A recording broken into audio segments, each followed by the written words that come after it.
Hello everyone. तो कैसे हो सब लोग। तो आज हम स्टार्ट करेंगे class 12th physics chapter number 2 electric potential and capacitance का lecture number 6।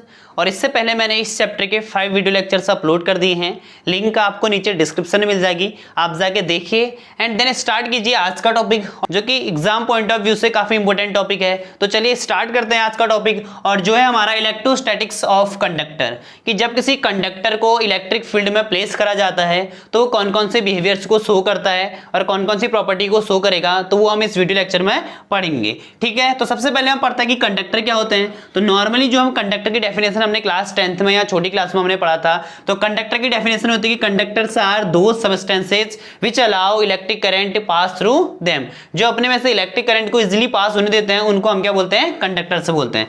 Conductors are those material which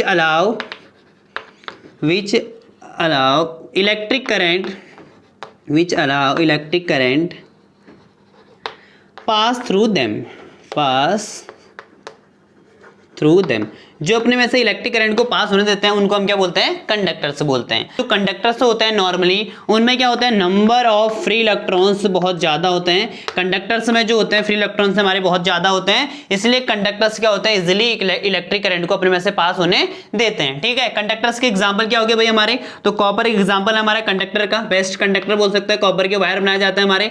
silver जो हो गया एग्जाम्पल है कंडक्टर का। तो ऐसे बहुत जो मेटल है हमारे, सभी मेटल्स क्या होते हैं, कंडक्टर के क्या होते हैं, एग्जाम्पल्स होते हैं। जितने भी मेटल्स है हमारे, सभी मेटल्स क्या होते हैं, कंडक्टर के एग्जांपल्स होते हैं। ठीक है भाई, तो यहां पर जो होता है नंबर ऑफ फ्री इलेक्ट्रॉन्स हो गए, तो कंडक्टर में जो होते हैं हमारे नंबर ऑफ इलेक्ट्रॉन्स बहुत ज्यादा होते हैं। अब ये फ्री इलेक्ट्रॉन से क्या होता है भाई कंडक्टर में, तो नॉर्मली कोई भी मटेरियल की बात करता है तो वो किससे बना होता है, एटम से। और एटम में देखिए क्या होता है, एटम में यहाँ पर बीच में क्या होता है, सेंटर में होता है न्यूक्लियस, और न्यूक्लियस पे चार्ज होता है, कौन सा चार्ज होता है, पॉजिटिव का। और इसके अराउंड क्या होता है, हमारे सेल्स होते हैं, के एल और ऐसे करके एम सेल्स होते हैं। तो ऐसे किसी भी एटम के अराउंड बीच में क्या होगा, उसका न्यूक्लियस होगा, उसके अराउंड क्या होता है, हमारे सेल्स होते हैं।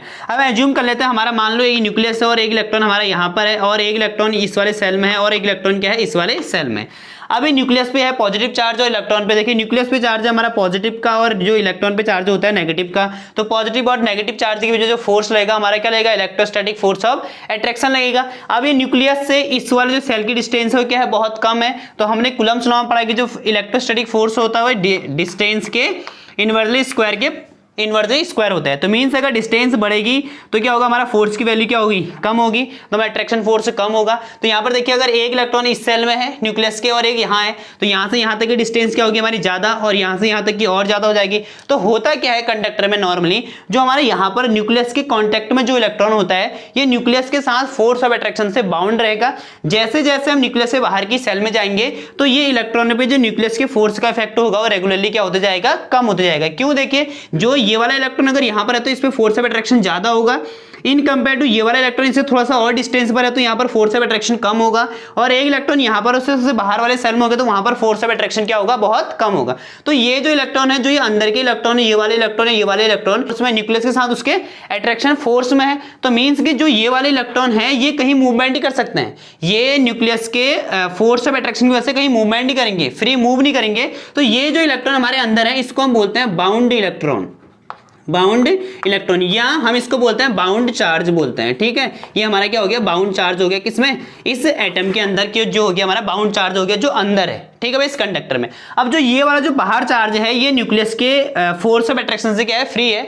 इस पर न्यूक्लियस का जो फोर्स ऑफ अट्रैक्शन है वो बहुत कम लगेगा। मींस कि ये इलेक्ट्रॉन जो है न्यूक्लियस के फोर्स ऑफ अट्रैक्शन से कुछ भी इफेक्ट नहीं पड़ेगा बट बहुत नेग्लिजिबल इफेक्ट पड़ेगा। तो ये जो इलेक्ट्रॉन है ये इस कंडक्टर के सरफेस पे इजिली क्या करेगा, मूव करेगा, बिकॉज इस पर न्यूक्लियस का फोर्स ऑफ अट्रैक्शन बिल्कुल भी नहीं है। अब फ्रीली मूव करने का मतलब ये नहीं है कि कंडक्टर के सरफेस को छोड़ के बाहर चले जाएगा, ऐसा बिल्कुल भी नहीं होता है। तो ये जो इलेक्ट्रॉन है जो बाहर वाले सरफेस पे, इसको हम बोलते हैं फ्री इलेक्ट्रॉन्स। यही जो इलेक्ट्रॉन है इसको हम क्या बोलते हैं, फ्री इलेक्ट्रॉन्स। और जो ये चार्ज होता है जो बाहर वाले सरफेस पे होगा, और इसी को चार्ज को हम क्या बोलते हैं, फ्री चार्ज बोलते हैं। तो जो एक कंडक्टर होता है, जो कंडक्टर में नॉर्मली हमारा जो एक्सेस ऑफ चार्ज होता है कंडक्टर का, वो कहां होता है, उसके बाहर वाले सरफेस पे होगा, आउटर सरफेस पे। जबकि जो अंदर का चार्ज है वो क्या है, बाउंड चार्ज है, वो न्यूक्लियस के साथ क्या है, न्यूक्लियस के फोर्स ऑफ अट्रैक्शन के कांटेक्ट। इसीलिए एक कंडक्टर क्या होता है, इलेक्ट्रिक करंट को क्या करता है, अपने में से पास होने देता है, बिकॉज उसके पास जो होता है फ्री इलेक्ट्रॉन्स क्या होता है, बहुत सारे होते हैं। मींस कि जो उसके सारे इलेक्ट्रॉन होंगे उसके कहाँ होंगे, उसके आउटरमोस्ट सरफेस पे होंगे, उसके अंदर कोई भी फ्री इलेक्ट्रॉन नहीं होता है, उसके अंदर जो भी इलेक्ट्रॉन होता है क्या होता है, बाउंड चार्ज होगा, वो न्यूक्लियस के साथ फोर्स ऑफ अट्रैक्शन में बाउंड होगा। ठीक है, अब क्या होगा, जब मैं इस कंडक्टर को किसी इलेक्ट्रिक फील्ड में प्लेस करूंगा, ठीक है, अब इसके बाद आगे देखते हैं, जब हम इस कंडक्टर को किसी इलेक्ट्रिक फील्ड में प्लेस करेंगे तो ये कंडक्टर कौन कौन सी प्रॉपर्टीज को शो करेगा, तो उसमें हमारी फर्स्ट प्रॉपर्टी आती है और वो है जब किसी कंडक्टर को इलेक्ट्रिक फील्ड में प्लेस करा जाता है तो उसके इनसाइड जो इलेक्ट्रिक फील्ड होता है वो क्या होता है, जीरो होता है। मतलब कि किसी कंडक्टर के इनसाइड जो इलेक्ट्रिक फील्ड होता है वो क्या होता है, जीरो होता है। ऐसा क्यों होता है देखते हैं, तो एक एक्सटर्नल इलेक्ट्रिक फील्ड बना देते हैं भाई। ठीक है, ये हमारा इलेक्ट्रिक फील्ड हो गया, यहां पर हमारा सारा चार्ज है पॉजिटिव और यहां है नेगेटिव चार्ज। ठीक है, तो ये हमारा एक्सटर्नल इलेक्ट्रिक फील्ड हो गया। इसकी डायरेक्शन देखिए पॉजिटिव से नेगेटिव की ओर को, तो ये जो डायरेक्शन हमारे किसकी है, एक्सटर्नल इलेक्ट्रिक फील्ड की डायरेक्शन है। अब हम क्या करेंगे, इस एक्सटर्नल इलेक्ट्रिक फील्ड में एक कंडक्टर को उठा के रख देंगे यहाँ पर, इसके बीच में हमने क्या प्लेस कर दिया, एक कंडक्टर प्लेस कर दिया। ठीक है, तो ये हमने कंडक्टर प्लेस कर दिया और कंडक्टर में क्या होता है, हमारे एक्सेस ऑफ फ्री इलेक्ट्रॉन्स होते हैं। कंडक्टर में बहुत सारे क्या होते हैं, हमारे एक्सेस ऑफ फ्री इलेक्ट्रॉन्स होंगे। तो ये जो सारे फ्री इलेक्ट्रॉन है, देखिए कंडक्टर में क्या है, फ्री इलेक्ट्रॉन, और फ्री इलेक्ट्रॉन पे चार्ज कौन सा होता है, नेगेटिव का। तो ये सारा चार्ज क्या होगा, इस कंडक्टर के पॉजिटिव प्लेट की ओर को आ जाएगा। जो ये सारा चार्ज होगा इस कंडक्टर के पॉजिटिव प्लेट की ओर को आना स्टार्ट हो जाएगा, धीरे धीरे आएगा, मतलब कि ड्रिफ्ट करेगा। तो ये सारा नेगेटिव चार्ज अगर इस साइड को आएगा तो यहाँ सारा क्या हो जाएगा, इस सरफेस में सारा नेगेटिव चार्ज क्या हो जाएगा, कलेक्ट हो जाएगा इस सरफेस पर। और यहाँ जो चार्ज होगा हमारा कौन सा होगा, पॉजिटिव चार्ज बन जाएगा यहाँ पर बाय इंडक्शन से, क्योंकि यहाँ पर जो चार्ज होगा हमारा पॉजिटिव चार्ज बन जाएगा। सारे इलेक्ट्रॉन अगर इस साइड को आएंगे तो यहाँ क्या बन जाएगा, हमारा पॉजिटिव चार्ज इंडक्शन से। तो इससे क्या होगा कि देखिए जो हमारा नेगेटिव चार्ज आ गया यहाँ की ओर को आ गया और यहाँ बन गया पॉजिटिव चार्ज। तो इस कंडक्टर में एक इलेक्ट्रिक फील्ड क्या हो गया, कंडक्टर का इलेक्ट्रिक फील्ड इधर को सेट हो गया, और जो कि है हमारा इलेक्ट्रिक फील्ड बोलेंगे हम इंड्यूस्ड बोलेंगे, बिकॉज ये चार्ज के इंड्यूस्ड होने से सेट हुआ। तो देखिए एक इलेक्ट्रिक फील्ड जो हमारा एक्सटर्नल इलेक्ट्रिक फील्ड है उसकी डायरेक्शन उधर को हो गई, और जो कंडक्टर को जब इलेक्ट्रिक फील्ड में रखा तो उसमें एक इलेक्ट्रिक फील्ड इंड्यूस्ड हुआ, उसकी डायरेक्शन कहां की ओर को हो गई, एक्सटर्नल इलेक्ट्रिक फील्ड के अपोजिट डायरेक्शन में हो गया। अब ये इंड्यूस्ड इलेक्ट्रिक फील्ड तब तक सेट होगा जब तक इसकी वैल्यू इसके इक्वल नहीं हो जाए। ये जो इलेक्ट्रिक फील्ड, अब ये जो इंड्यूस्ड इलेक्ट्रिक फील्ड है ये तब तक सेट होगा जब तक सारा चार्ज क्या हो जाएगा, मतलब ये जो इंड्यूस्ड इलेक्ट्रिक फील्ड है ये तब तक सेट होते रहेगा जब तक सारा चार्ज ड्रिफ्ट होकर यहां से यहां ना पहुंच जाए। जैसे ही सारा चार्ज ड्रिफ्ट होकर यहां से यहां पहुंच जाएगा तो इसकी वैल्यू और इस वाले इलेक्ट्रिक फील्ड की वैल्यू दोनों की क्या हो जाएगी, इक्वल। तो जैसे इंड्यूस्ड इलेक्ट्रिक फील्ड और एक्सटर्नल इलेक्ट्रिक फील्ड की वैल्यू इक्वल होगी तो कोई भी चार्ज ड्रिफ्ट नहीं होगा। कब, जब इलेक्ट्रिक एक्सटर्नल इलेक्ट्रिक फील्ड किसके इक्वल हो जाएगा, हमारा इंड्यूस्ड इलेक्ट्रिक फील्ड के इक्वल हो जाएगा। अगर नेट इलेक्ट्रिक फील्ड निकालूंगा इलेक्ट्रिक फील्ड इस कंडक्टर के लिए तो ई नेट इक्वल टू क्या हो जाएगा, ई एक्सटर्नल माइनस क्या हो जाएगा, ई इंड्यूस्ड। ठीक है, अब दोनों की वैल्यू इक्वल है, इंड्यूस्ड और एक्सटर्नल इलेक्ट्रिक फील्ड दोनों इक्वल है, तो इसका मतलब जो ई नेट हो जाएगा वो क्या हो जाएगा, हमारा ई नेट हो जाएगा हमारा जीरो। मींस जो इलेक्ट्रिक फील्ड, जो कंडक्टर के अंदर जो इलेक्ट्रिक फील्ड होता है हमारा स्टैटिक सिचुएशन में, जो इलेक्ट्रिक फील्ड होगा कंडक्टर के अंदर वो क्या होता है, हमारा जीरो होता है जब किसी कंडक्टर को एक्सटर्नल इलेक्ट्रिक फील्ड में प्लेस करेंगे। अगर हम किसी कंडक्टर की स्टैटिक सिचुएशन की बात करते हैं तो स्टैटिक सिचुएशन में कंडक्टर के अंदर कोई करंट फ्लो नहीं होता है, क्योंकि कंडक्टर के अंदर कोई भी चार्ज क्या है, देखो कंडक्टर के अंदर चार्ज फ्री है ही नहीं। तो स्टैटिक सिचुएशन में अगर चार्ज सारा बाउंड है, अगर चार्ज मूव ही नहीं कर रहा है तो कंडक्टर के अंदर जो इलेक्ट्रिक करंट होगा वो भी क्या होगा, जीरो। प्रॉपर्टी नंबर सेकंड ये है हमारे कि eight the surface of a conductor electric field must be normal at every point of the surface.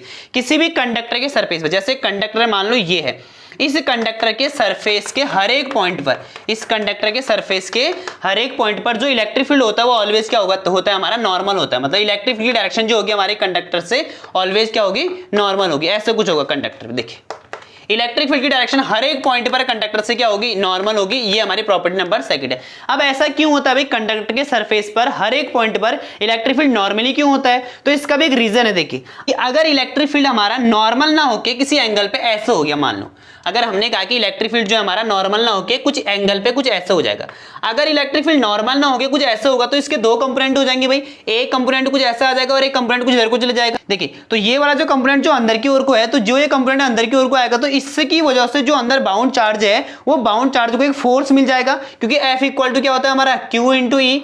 अब जो बाउंड चार्ज है जैसे ही उस पर इलेक्ट्रिक फील्ड उस पर अप्लाई होगा तो उसको फोर्स एक्सपीरियंस हो जाएगा, तो बाउंड चार्ज क्या करेगा, हमारा मूव करना स्टार्ट कर देगा। क्यों, क्योंकि उसको इलेक्ट्रिक फील्ड मिल गया और इलेक्ट्रिक फील्ड से उस पर एक फोर्स एग्जिस्ट हो गया, तो जिससे जो बाउंड चार्ज है कंडक्टर के अंदर हमारा वो क्या होगा, हमारा मोशन में आ जाएगा। और अगर चार्ज मोशन में आ जाएगा तो क्या होगा, उसमें इलेक्ट्रिक करंट फ्लो होना स्टार्ट हो जाएगा। बट हमने क्या पढ़ा कि कंडक्टर के स्टैटिक सिचुएशन में करंट की वैल्यू क्या होती है, जीरो होती है, तो फिर इसके अंदर करंट कहां से आएगा। तो इसलिए क्या होता है, हमारा इलेक्ट्रिक फील्ड किसी एंगल पे ना होके ऑलवेज कंडक्टर के क्या होता है, नॉर्मल होता है। नेक्स्ट है हमारे देखिए property number third. Property number third ये कहते हैं कि net charge inside the conductor is zero. मतलब किसी कंडक्टर के अंदर जो नेट चार्ज होता है वो क्या होता है भाई, 0 होता है। और कोई भी चार्ज है उसके क्या होगा, कोई भी चार्ज जो रिसाइड करेगा उसके आउटर सरफेस पे करेगा। तो इसको प्रूफ करते हैं। देखिए, तो इसको प्रूफ करने के लिए हमसे पहले क्या करेंगे, कंडक्टर ड्रॉ कर लेते हैं। ठीक है, ये कंडक्टर का सारा चार्ज कहाँ हुआ, इसके आउटर सरफेस पे होता है बोल रहा है, और इनसाइड जो होता है कंडक्टर के कोई भी चार्ज नहीं होता है। तो ये हमारी इलेक्ट्रिक फील्ड डायरेक्शन हो गई, नॉर्मल होती है। Okay, according to second property जो हमने पढ़ी। अब यहां पर हम क्या करते हैं, इसको प्रूफ करने के लिए कंडक्टर के सरफेस पर हम क्या कर लेते हैं, गॉसियन सरफेस ड्रॉ कर लेते हैं। तो ये जो है हमारा, ये क्या है, गॉसियन सरफेस है। इसको प्रूफ करने के लिए हम गॉस लॉ का यूज करेंगे। तो ये है हमारा गॉसियन सरफेस, इसलिए गॉसियन सरफेस ड्रॉ करा। तो इनसाइड, अभी हमने प्रॉपर्टी नंबर फर्स्ट पढ़ा, स्टैटिक सिचुएशन में इनसाइड इलेक्ट्रिक फील्ड क्या होता है कंडक्टर के, इलेक्ट्रिक फील्ड जो होता है इनसाइड क्या होता है, 0 होता है कंडक्टर के। तो हम ये करेंगे, इस गॉसियन सरफेस से कितना इलेक्ट्रिक फ्लक्स पास होगा। तो electric flux passing through Gaussian surface, electric flux, ठीक है भाई, passing through Gaussian surface, passing through Gaussian surface. ठीक है, शॉर्ट में लिखते हैं गॉसियन सरफेस। तो क्या होता है भाई, फाई ई इक्वल टू क्या होता है हमारे पास, सरफेस इंटीग्रेशन ऑफ एस, ठीक है, एस मान लिया इसके एरिया गॉसियन सरफेस की, ई डॉट डी एस। ठीक है, बट स्टैटिक सिचुएशन में इलेक्ट्रिक फील्ड क्या होता है, स्टैटिक सिचुएशन में कंडक्टर के अंदर इलेक्ट्रिक फील्ड 0 होता है। अगर इलेक्ट्रिक फील्ड 0 होता है तो यहां से क्या हो जाएगा, फाई ई इक्वल टू क्या हो जाएगा हमारे पास, 0 हो जाएगा। और अगर फाई 0 होगा तो according to Gauss law, Gauss law के अकॉर्डिंग क्या, फाई ई, गॉस लॉ के अकॉर्डिंग होता है फाई इक्वल टू क्या होता है, क्यू अपॉन एप्सिलॉन नॉट। ये गॉस लॉ का स्टेटमेंट हुआ। तो phi equal to Q upon epsilon naught होता है। तो देखिए, फाई अगर हमारा 0 है तो यहां से क्या हो जाएगा, इसकी जगह पर आ जाएगा हमारा, फाई की जगह पर आ जाएगा 0। तो 0 इक्वल टू हो जाएगा क्यू अपॉन एप्सिलॉन नॉट। अब यहां देखिए, यहां से अगर हम क्रॉस मल्टीप्लाई करेंगे तो यहां से क्या होगा, एप्सिलॉन नॉट की वैल्यू तो 0 नहीं होती है, क्योंकि इसकी वैल्यू होती है 8.85 10 की पावर -12। अगर एप्सिलॉन नॉट 0 नहीं होगा तो क्या 0 होगा, मींस क्यू क्या हो जाएगा हमारा, 0। तो इसलिए इनसाइड जो कंडक्टर होता है वो चार्ज क्या होता है, 0 होता है, और जो सारा चार्ज होगा उसे कहां रहेगा, उसके आउटरमोस्ट सरफेस पे रहेगा। ठीक है, अब हमारे प्रॉपर्टी नंबर 4। प्रॉपर्टी 4 क्या कहते हैं कि potential is constant eight with in and on the surface of a conductor. किसी कंडक्टर के सरफेस पर और उसके इनसाइड किसी भी पॉइंट पर जो पोटेंशियल होता है हमारा, वो क्या होता है हमारा, कांस्टेंट होता है हर एक पॉइंट पर। मींस कि जो पोटेंशियल की वैल्यू होगी वो हमारी क्या होगी, कांस्टेंट होगी। अब ऐसा क्यों होता है भाई, तो मैंने इस चैप्टर के लेक्चर नंबर 4 में मैंने relation between electric field and potential बता रखा है। तो सिंस इलेक्ट्रिक फील्ड और पोटेंशियल में रिलेशन क्या होता है, तो E इक्वल टू होता है माइनस डेल्टा V अपॉन क्या होता है, delta R, means E equal to minus dV upon dr होता है। तो माइनस साइन को हम भी नेग्लेक्ट कर देता है, बिकॉज वो तो डायरेक्शन शो कर रहा था हमारा। ठीक है, तो यहां से भी करेंगे। अब देखिए, सिंस कंडक्टर के लिए इलेक्ट्रिक फील्ड क्या होता है, कंडक्टर के इनसाइड वो होता है हमारा 0। अगर इलेक्ट्रिक फील्ड 0 होगा तो यहां से क्या हो जाएगा, dV upon dr equal to क्या हो जाएगा हमारे पास, 0 हो जाएगा। तो माइनस भी 0 में ही चले जाएगा। तो यहां से क्या हो जाएगा, देखिए क्रॉस मल्टीप्लाई करेंगे तो dV इक्वल टू क्या हो जाएगा हमारे पास, 0। अब इंटीग्रेशन करेंगे both side, integrating both side. अगर हम इंटीग्रेशन करेंगे बोथ साइड तो क्या होगा भाई, इंटीग्रेशन करेंगे तो integration of dv equal to क्या हो जाएगा, इंटीग्रेशन ऑफ 0। अब इंटीग्रेशन ऑफ dx का क्या होता है x, dy का क्या होता है y, तो इंटीग्रेशन ऑफ dv का क्या हो जाएगा v, और 0 का 0 हुआ। तो जब इंटीग्रेशन कंप्लीट होता है तो उसके साथ यहाँ पर क्या आता है, कांस्टेंट आता है। तो यहाँ पर हो गया हमारा कांस्टेंट, मींस जो पोटेंशियल की वैल्यू होती है वो हर एक पॉइंट पर क्या होगी, कंडक्टर के लिए क्या होगी, कांस्टेंट होगी। ऐसा सरफेस जिसके हर एक पॉइंट पर पोटेंशियल की वैल्यू कांस्टेंट होगी तो उसको हम क्या बोल देते हैं, इक्विपोटेंशियल सरफेस। तो मींस ये जो कंडक्टर है, कंडक्टर का सरफेस क्या हुआ हमारा, इक्विपोटेंशियल सरफेस की तरह क्या करेगा, वो बिहेव करेगा, कंडक्टर का सरफेस। ठीक है, तो कंडक्टर का सरफेस क्या हुआ हमारा, इक्विपोटेंशियल सरफेस हुआ। ठीक, अब आते हैं प्रॉपर्टी नंबर है हमारी 5th।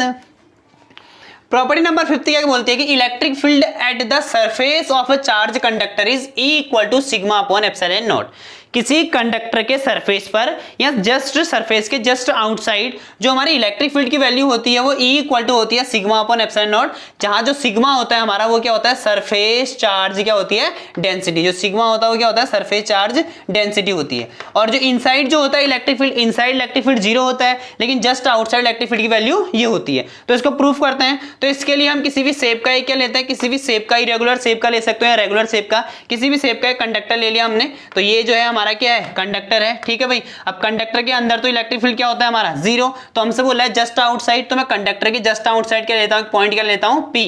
यहां पर इलेक्ट्रिक फील्ड फाइंड करते हैं। तो यहां पर मैं करता हूं गॉसियन सरफेस ड्रॉ कर दिया हमने। ठीक है भाई, अब देखिए अंदर तो इलेक्ट्रिक फील्ड क्या है हमारा, 0 है। तो ये हमारा जो कंडक्टर है, कंडक्टर का सारा चार्ज कहाँ हुआ, इसके आउटर सरफेस पे हुआ। तो देखिए इस पॉइंट की बात कर रहे हैं, इस पॉइंट पर इलेक्ट्रिक फील्ड की बात कर रहे हैं, तो ये होता है करके बोल रहे हैं, ठीक है। तो अंदर इलेक्ट्रिक फील्ड क्या हुआ, 0। तो इस पॉइंट पे इलेक्ट्रिक फील्ड की बात करेंगे तो यहाँ पर इलेक्ट्रिक फील्ड डायरेक्शन कहाँ की ओर को होगी, ऐसे कुछ बाहर की ओर को होगी इलेक्ट्रिक फील्ड डायरेक्शन इस पॉइंट पर, बिकॉज पॉजिटिव चार्ज से बाहर की ओर को होगी। अगर मैं इस पॉइंट पर एरिया वेक्टर की डायरेक्शन लूंगा तो एरिया वेक्टर डायरेक्शन भी कहाँ की ओर को होगी, बाहर की ओर को ही होगी। तो इसको मैं लेता हूँ डेल्टा एस, ठीक है। इसकी जो एरिया वेक्टर है उसकी डायरेक्शन में कहाँ की ओर को हो जाएगी, बाहर की ओर को। तो यहाँ पे करेंगे गॉस लॉ करेंगे, तो गॉस लॉ का यूज करेंगे हम, तो इलेक्ट्रिक फ्लक्स फाइंड करेंगे।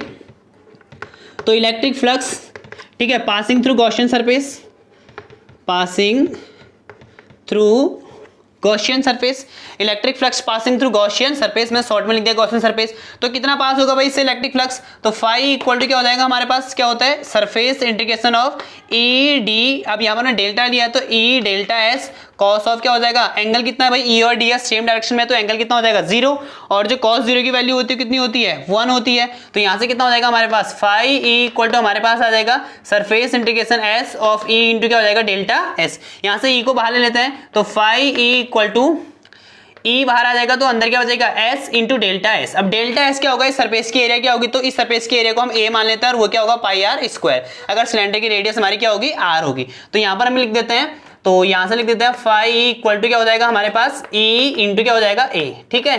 तो ये क्वेश्चन नंबर क्या होगी हमारी फर्स्ट। अब हम यहाँ पर गॉस लॉ का यूज करेंगे, ठीक है, यूजिंग गॉस लॉ।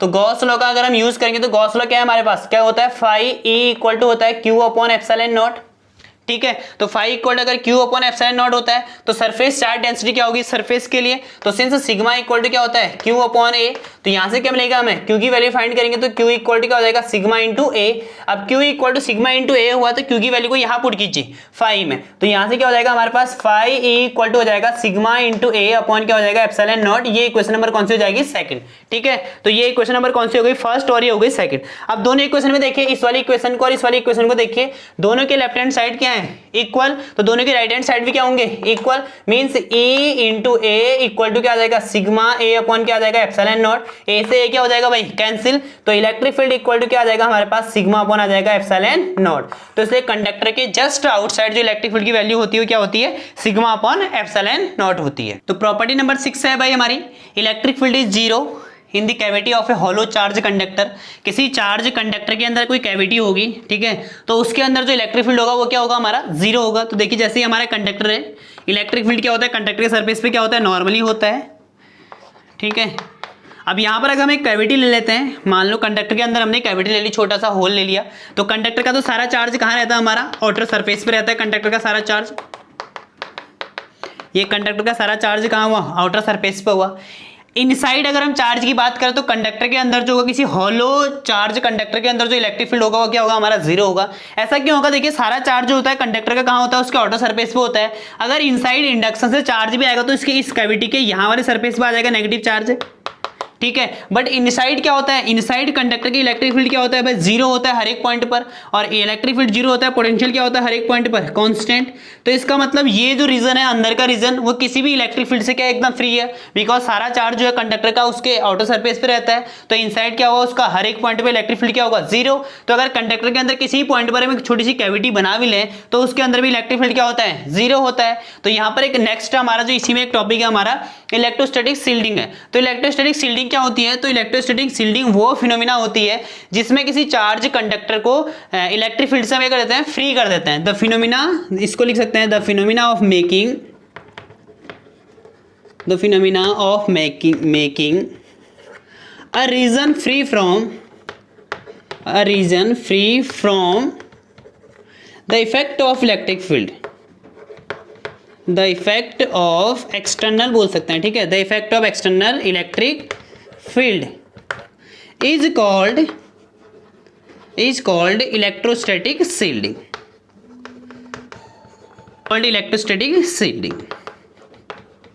इसको हम क्या कहते हैं, इलेक्ट्रोस्टैटिक शील्डिंग कहते हैं। मतलब किसी रीजन को एक्सटर्नल इलेक्ट्रिक फील्ड के इफेक्ट से फ्री बनाना, उस रीजन को हम क्या बोलते हैं, इलेक्ट्रोस्टैटिक शील्डिंग बोलते हैं।